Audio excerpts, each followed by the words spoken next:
Hello, I'm Father Richard Tuset, and I'm going to talk a little bit about some reflections on Lent. I'm just going to do one actually. There's so much that occurs to me and I could talk about, but we'll just try one thing. So it's Ash Wednesday today, and I spent much of the day taking part in Ash Wednesday services and ashing people's foreheads.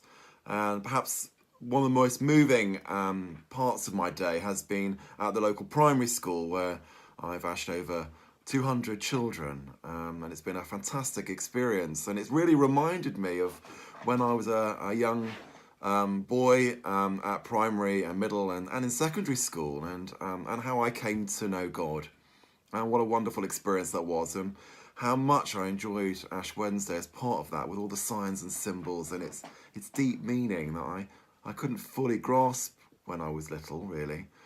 And it's made me think and reflect today upon my journey since then. When I was a kid, I really didn't think my life would be like this, and the journey that I was going to have, I didn't think it would be like this. And in many ways, it's been great, but it has been up and down.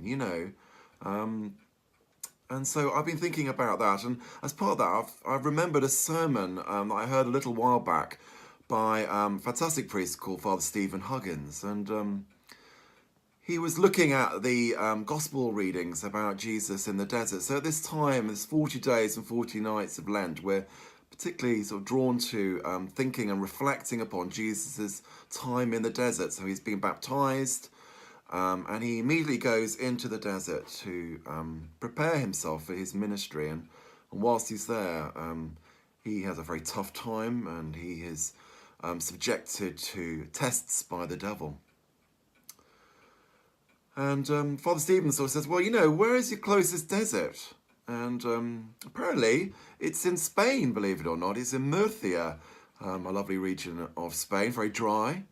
And the closest deserts after that, perhaps in Africa. And then you get to the Near East, and we have the Judean Desert. And I don't know if you've ever been there. You may have seen pictures of it, but nothing can prepare you for going there. I went there a little while ago, and it is staggering. It is terrifying in its bleakness, its desolation, its scale, its beauty, but it's terrifying as well.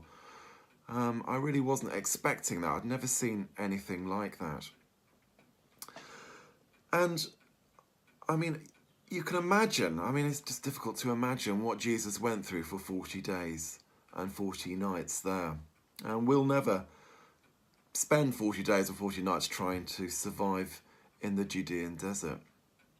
But Father Stephen was reflecting on, you don't have to go to Judea to experience that desert, do you?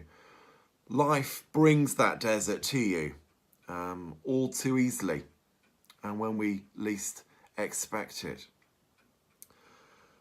And it's terrifying. It's a really difficult time in our lives, isn't it? Perhaps we are struggling with addiction. Perhaps we're experiencing grief or loss. Perhaps we've lost a job. Perhaps we're struggling to forgive someone, or we're not being forgiven. A whole number of reasons can happen, and suddenly that desert, we are stuck in that desert, and we are lost and scared and alone, and we can't find enough light to find the way out. And it's very easy to give up hope. Very easy indeed. Now, when Jesus is in the desert, he reflects on the fact that actually, if he needed the help, and he doesn't, but if he needed the help, he could call on angels to help him. And I think one of the key messages for me during this period of Lent is not to forget that we've had the resurrection, that we have Easter after Lent. And the good news of the resurrection is that we've got more than angels to call on. We've got angels, but we've got more than that. We've got Christ. We've got Jesus to call on.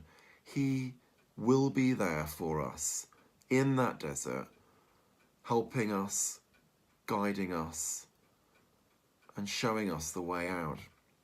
We just have to listen. And so for me, perhaps one of the key messages of Lent is that no matter what desolation we are experiencing, what pain and loss that we're experiencing, that through Christ we are never alone, we're never lost, and we are always loved. And we just have to remember that. So that's my reflection on Lent for today. I hope you have a blessed period of preparation for Easter and a joyful Easter. Every blessing. Amen.